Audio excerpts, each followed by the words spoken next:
श्री शिव पुराण, वेदेश्वर संहिता, षडलिंग स्वरूप प्रणव का महात्म्य, उसके सूक्ष्म रूप ओमकार और स्थूल रूप पंचाक्षर मंत्र का विवेचन, उसके जप की विधि एवं महिमा, कार्य ब्रह्म के लोकों से लेकर कारण रुद्र के लोकों तक का विवेचन करके कालातीत पंचावरण विशिष्ट शिव लोक के अनिर्वचनीय वैभव का निरूपण तथा शिव भक्तों के सत्कार की महत्ता। ऋषि बोले, प्रभो महामुने, आप हमारे लिए क्रमशः षडलिंग स्वरूप प्रणव का महात्म्य तथा शिव भक्त के पूजन का प्रकार बताइए। सूत जी ने कहा, महर्षियों, आप लोग तपस्या के धनी हैं। आपने यह बड़ा सुंदर प्रश्न किया है, परंतु इसका ठीक ठीक उत्तर महादेव जी ही जानते हैं, दूसरा कोई नहीं। तथापि भगवान शिव की कृपा से ही मैं इस विषय का वर्णन करूंगा।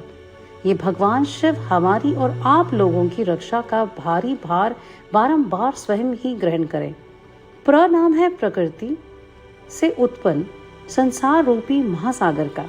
प्रणव इससे पार करने के लिए दूसरी नव यानी नाव है, इसलिए इस ओंकार को प्रणव की संज्ञा देते हैं। ओंकार अपने जप करने वाले साधकों से कहता है, प्र यानी प्रपंच, न यानी नहीं है, वह यानी तुम लोगों के लिए। अतः इस भाव को लेकर भी ज्ञानी पुरुष ओम को प्रणव नाम से जानते हैं। यह सभी उपासकों को मोक्ष तक पहुंचा देगा। इस अभिप्राय से भी इसे ऋषि मुनि प्रणव कहते हैं।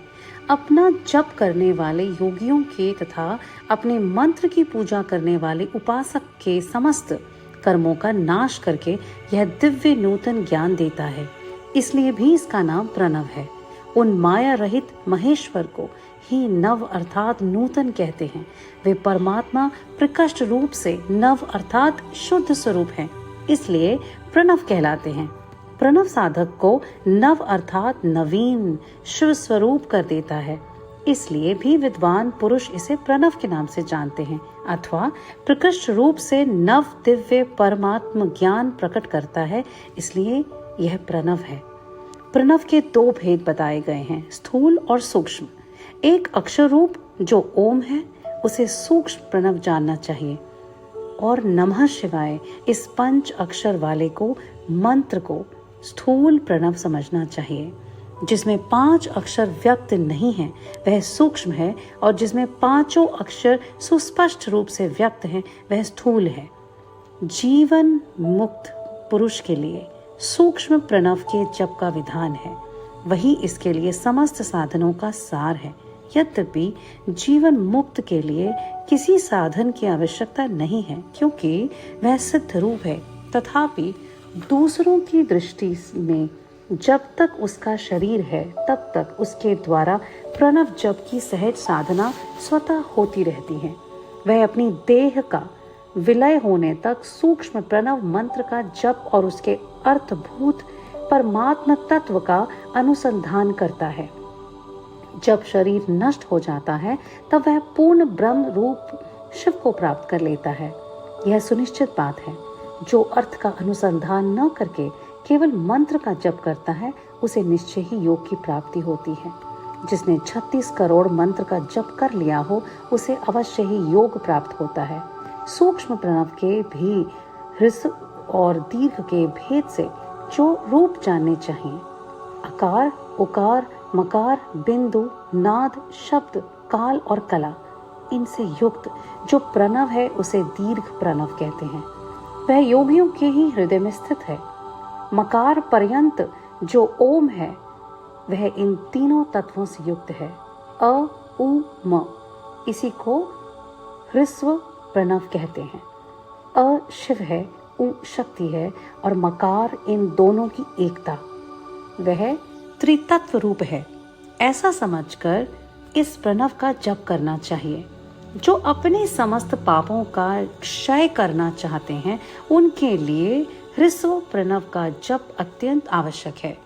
पृथ्वी, जल, तेज, वायु और आकाश, ये 5 भूत तथा शब्द, स्पर्श आदि इनके 5 विषय हैं। ये सब मिलकर 10 वस्तुएं मनुष्य की कामना के विषय हैं। इनकी आशा मन में लेकर जो कर्मों के अनुष्ठान में संलग्न रहते हैं वे 10 प्रकार के पुरुष प्रवृत्त कहलाते हैं, तथा जो निष्काम भाव से शास्त्र विहित होकर कर्मों का अनुष्ठान करते हैं वे निवृत्त कहे गए हैं। प्रवृत्त पुरुषों को ह्रस्व प्रणव का ही जप करना चाहिए और निवृत्त पुरुष को दीर्घ प्रणव का। व्याहृतियों तथा अन्य मंत्रों के आदि में इच्छा अनुसार शब्द और कला से युक्त प्रणव का उच्चारण करना चाहिए। वेद के आदि में और दोनों संध्याओं की उपासना के समय भी ओंकार का उच्चारण करना चाहिए। प्रणव का 9 करोड़ जप करने से मनुष्य शुद्ध हो जाता है। फिर 9 करोड़ का जप करने से वह पृथ्वी तत्व पर विजय पा लेता है। तत्पश्चात पुनः 9 करोड़ का जप करके वह जल तत्व को जीत लेता है। पुनः 9 करोड़ जप करके अग्नि तत्व पर विजय पाता है। तदंतर फिर 9 करोड़ का जाप करके वह वायु पर विजय पाता है। फिर 9 करोड़ के जप से आकाश को अपने अधिकार में लेकर आता है। इसी प्रकार 9 करोड़ का जप करके वह क्रमशः गंध, रस, रूप, स्पर्श और शब्द पर विजय पाता है। इसके बाद फिर 9 करोड़ का जप करके अहंकार को जीत लेता है। इसी तरह 108 करोड़ प्रणव का जप करके उत्कृष्ट बोध को प्राप्त होता हुआ पुरुष शुद्ध योग का लाभ प्राप्त करता है। शुद्ध योग से युक्त होने पर वह जीवन मुक्त हो जाता है, इसमें संशय नहीं है। सदा प्रणव का जप और प्रणव रूपी शिव का ध्यान करते करते समाधि में स्थित हुआ महायोगी पुरुष साक्षात शिव है, इसमें संशय नहीं। पहले अपने शरीर में प्रणव के ऋषि, छंद और देवता आदि का न्यास करके फिर जप आरंभ करना चाहिए। अकार आदि मात्र का वर्णों से युक्त प्रणव का अपने अंगों में न्यास करके मनुष्य ऋषि हो जाता है। प्रवृत्ति तथा प्रवृत्ति निवृत्ति से मिश्रित भाव वाले पुरुषों के लिए स्थूल प्रणव का जप ही अभीष्ट साधक है। क्रिया, जप और तप के योग से शिव योगी 3 प्रकार के होते हैं, जो क्रमशः क्रिया योगी, तपो योगी और जप योगी कहलाते हैं। जो धन आदि वैभव से पूजा सामग्री का संचय करके हाथ आदि अंगों से नमस्कार क्रिया करते हुए इष्ट देव की पूजा में लगा रहता है, वह क्रिया योगी कहलाता है। पूजा में संलग्न रहकर जो परिमित भोजन करता है, ब्रह्म इंद्रियों को जीतकर वश में किए रहता है और मन को वश में करके पर द्रोह आदि से दूर रहता है, वह तपो योगी कहलाता है। इन सभी सदोगुणों से युक्त होकर जो सदा शुद्ध भाव से रहता है तथा समस्त काम आदि दोषों से रहित हो शांत चित्त से निरंतर जप करता है, उसे महात्मा पुरुष यानी जप योगी कहते हैं।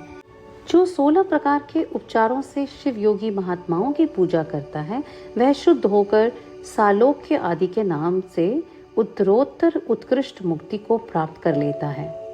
द्विजो, अब मैं जप योग का वर्णन करता हूँ, तुम सब लोग ध्यान देकर सुनो। तपस्या करने वालों के लिए जप का उपदेश किया गया है, क्योंकि वह जप करते करते अपने आप को सर्वथा शुद्ध कर लेता है। ब्राह्मणों, पहले नमः पद हो, उसके बाद चतुर्थी विभक्ति में शिव शब्द हो तो पंच तत्व आत्मक नमः शिवाय मंत्र होता है। इसे शिव पंचाक्षर कहते हैं। यह स्थूल प्रणव रूप है। इस पंचाक्षर के जप से ही मनुष्य संपूर्ण सिद्धियों को प्राप्त करता है। पंचाक्षर मंत्र के आदि में ओंकार लगाकर ही सदा उसका जप करना चाहिए। द्विजो, गुरु के मुख से पंचाक्षर मंत्र का उपदेश पाकर यहाँ सुख पूर्वक निवास किया जा सके, ऐसी उत्तम भूमि पर महीने के पूर्व पक्ष में आरंभ करके कृष्ण पक्ष की चतुर्दशी तक निरंतर जप करता रहे। माघ और भादों के महीने में अपना विशिष्ट महत्व रखते हैं। यह समय सब समयों से उत्तम माना जाता है। साधक को चाहिए कि वह प्रतिदिन एक बार परिमित भोजन करे, मौन रहे, इंद्रियों को वश में रखे, अपने स्वामी एवं माता पिता की नित्य सेवा करे। इस नियम से रहकर जप करने वाला पुरुष एक सहस्त्र जप से ही शुद्ध हो जाता है, अन्यथा वह ऋणी होता है। भगवान शिव का निरंतर चिंतन करते हुए पंचाक्षर मंत्र का 5 लाख जप करे। जप काल में इस मंत्र का ध्यान करें। कल्याणदाता भगवान शिव कमल के आसन पर विराजमान हैं। उनका मस्तक श्री गंगा जी तथा चंद्रमा की कला से सुशोभित है। उनकी बाईं जांघ पर आदि शक्ति भगवती उमा विराजमान है। वहां खड़े हुए बड़े बड़े गण भगवान शिव की शोभा बढ़ा रहे हैं। महादेव जी अपने हाथों में मृग मुद्रा, टंक तथा वर एवं अभय की मुद्राएं धारण किए हुए हैं। इस प्रकार सदा सब पर अनुग्रह होने वाले भगवान सदाशिव का बारंबार स्मरण करते हुए हृदय अथवा सूर्य मंडल में पहले अपनी मानसिक पूजा करके फिर पूर्वाभिमुख होके पूर्वोक्त पंचाक्षरी विद्या का जप करें। उन दिनों साधक सदा शुद्ध कर्म ही करें, जबकि समाप्ति के दिन कृष्ण पक्ष की चतुर्दशी को प्रातः काल नित्य कर्म करके शुद्ध एवं सुंदर स्थान में शौच संतोष आदि नियमों से युक्त होकर शुद्ध हृदय से पंचाक्षर मंत्र का 12 सहस्त्र जाप करें। तत्पश्चात 5 सपत्नीक ब्राह्मणों का जो श्रेष्ठ एवं शिव भक्त हो वरण करें। इनके अतिरिक्त एक श्रेष्ठ आचार्य प्रवर का भी वरण करें और उसे सांब सदाशिव का स्वरूप समझें। ईशान, तत्पुरुष, अघोर, वामदेव तथा सत्योजात इन 5 के प्रतीक स्वरूप 5 ही श्रेष्ठ और शिव भक्त ब्राह्मणों का वरण करने के पश्चात पूजन सामग्री को एकत्रित करके भगवान शिव का पूजन आरंभ करें। विधि पूर्वक शिव की पूजा संपन्न करके होम आरंभ करें। अपने ग्रह सूत्र के अनुसार सुखांत कर्म करके अर्थात परिसमूहन, उपलेपन, उल्लेखन, मृद उद्धरण और अभ्युक्षण इन 5 भू संस्कारों के पश्चात वेदी पर स्वाभिमुख अग्नि को स्थापित करके कुश कंडिका के अनंतर प्रज्वलित अग्नि में आज्य भागांत आहुति देकर प्रस्तुत होम का कार्य आरंभ करें। कपिला गाय के घी से 11, 101 अथवा 1001 आहुतियां स्वयं ही दें अथवा विद्वान पुरुष शिव भक्त ब्राह्मणों से 108 आहुतियां दिलाएं। होम कर्म समाप्त होने पर गुरु को दक्षिणा के रूप में एक गाय और बैल देना चाहिए। ईशान आदि के प्रतीक रूप जिन 5 ब्राह्मणों का वरण किया गया हो उनको ईशान आदि का स्वरूप ही समझें तथा आचार्य को सांब सदा शिव का रूप माने। इसी भावना के साथ उन सबके चरण धोएं और उनके चरणों तक से अपने मस्तक को सींचें। ऐसा करने से वह साधक अगणित तीर्थों में तत्काल स्नान करने का फल प्राप्त करता है। उन ब्राह्मणों को भक्ति पूर्वक दशांश अन्न देना चाहिए। गुरु पत्नी को पराशक्ति मानकर उनका भी पूजन करें। ईशानादि क्रम से उन सभी ब्राह्मणों का उत्तम अन्न से पूजन करके अपने वैभव अनुसार रुद्राक्ष, वस्त्र, बड़ा और पुआ आदि समर्पित करें। तदंतर दिवक पाल आदि को बलि देकर ब्राह्मणों को भरपूर भोजन कराएं। इसके बाद देवेश्वर शिव से प्रार्थना करके अपना जप समाप्त करें। इस प्रकार पुरुष चरण करके मनुष्य उस मंत्र को सिद्ध कर लेता है। फिर 5 लाख जप करने से समस्त पापों का नाश होता है। तदंतर पुनः 5 लाख जप करने पर अतल से लेकर सत्यलोक तक 14 भुवनों पर क्रमशः अधिकार प्राप्त हो जाता है। यदि अनुष्ठान पूर्ण होने के बीच में ही साधक की मृत्यु हो जाए तो वह परलोक में उत्तम भोग के पश्चात पुनः पृथ्वी पर जन्म लेकर पंचाक्षर मंत्र के जप का अनुष्ठान करता है। समस्त लोकों का ऐश्वर्य पाने के पश्चात वह मंत्र को सिद्ध करने वाला पुरुष यदि पुनः 5 लाख जप करे तो उसे ब्रह्मा जी का समीप्य प्राप्त होता है। पुनः 5 लाख जप करने से सारूप्य नामक ऐश्वर्य प्राप्त होता है। 100 लाख जप करने से वह साक्षात ब्रह्मा के समान है। इस तरह कार्य ब्रह्म का सायुज्य प्राप्त करके वह उस ब्रह्म का प्रलय होने तक उस लोक में यथेष्ट भोग भोगता है। फिर दूसरे कल्प का आरंभ होने पर वह ब्रह्मा जी का पुत्र होता है। उस समय फिर तपस्या करके दिव्य तेज से प्रकाशित हो वह क्रमशः मुक्त हो जाता है। पृथ्वी आदि कार्य स्वरूप भूतों द्वारा पाताल से लेकर सत्यलोक पर्यंत ब्रह्मा जी के 14 लोक क्रमशः निर्मित हुए हैं। सत्यलोक से ऊपर क्षमा लोक तक जो 14 भुवन हैं वे भगवान विष्णु के लोक हैं। क्षमा लोक से ऊपर शुचि लोक पर्यंत 28 भुवन स्थित हैं। शुचि लोक के अंतर्गत कैलाश में प्राणियों का संहार करने वाले रुद्रदेव विराजमान हैं। शुचि लोक से ऊपर अहिंसा लोक पर्यंत 56 भुवनों की स्थिति है। अहिंसा लोक का आश्रय लेकर जो ज्ञान कैलाश नामक नगर शोभा पाता है, उसमें कार्यभूत महेश्वर सबको अदृश्य करके रहते हैं। अहिंसा लोक के अंत में काल चक्र की स्थिति है। यहाँ तक महेश्वर के विराट स्वरूप का वर्णन किया गया है। वहीं तक लोकों का तिरोधान अथवा लय होता है। उससे नीचे कर्मों का भोग होता है और उससे ऊपर ज्ञान का भोग। उसके नीचे कर्म माया है और उसके ऊपर ज्ञान माया। अब मैं कर्म माया और ज्ञान माया का तात्पर्य बता रहा हूँ। माँ का अर्थ है लक्ष्मी। उससे कर्म भोग यात प्राप्त होता है, इसलिए वह माया अथवा कर्म माया कहलाती है। इसी तरह माँ अर्थात लक्ष्मी से ज्ञान भोग यात अर्थात प्राप्त होता है, इसलिए उसे माया या ज्ञान माया कहते हैं। उपर्युक्त सीमा से नीचे नश्वर भोग हैं और ऊपर नित्य भोग। उससे नीचे ही तिरोधान अथवा लय है, ऊपर नहीं। वहां से नीचे ही कर्ममय पशुओं द्वारा बंधन होता है।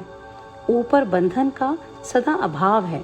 उससे नीचे ही जीव सकाम कर्मों का अनुसरण करते हुए विभिन्न लोकों और योनियों में चक्कर काटते हैं। उससे ऊपर के लोकों में निष्काम कर्म का भोग बताया गया है।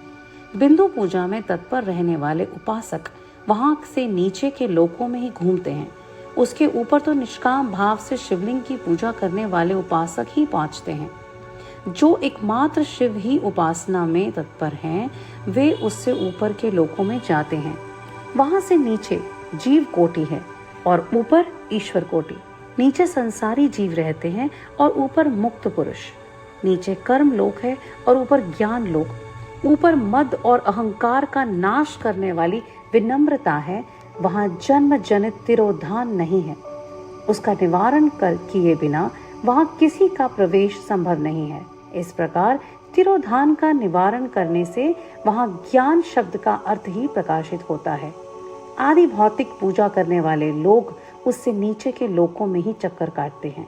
जो आध्यात्मिक उपासना करने वाले हैं, वे ही उससे ऊपर को जा पाते हैं। जो सत्य अहिंसा आदि धर्मों से युक्त हो, भगवान शिव के पूजन में तत्पर हो, वे काल चक्रों से पार हो जाते हैं। काल चक्रेश्वर की सीमा तक जो विराट महेश्वर लोक बताया गया है, उससे ऊपर वृषभ के आकार में धर्म की स्थिति है। वह ब्रह्मचार्य का मूर्तिमान रूप है।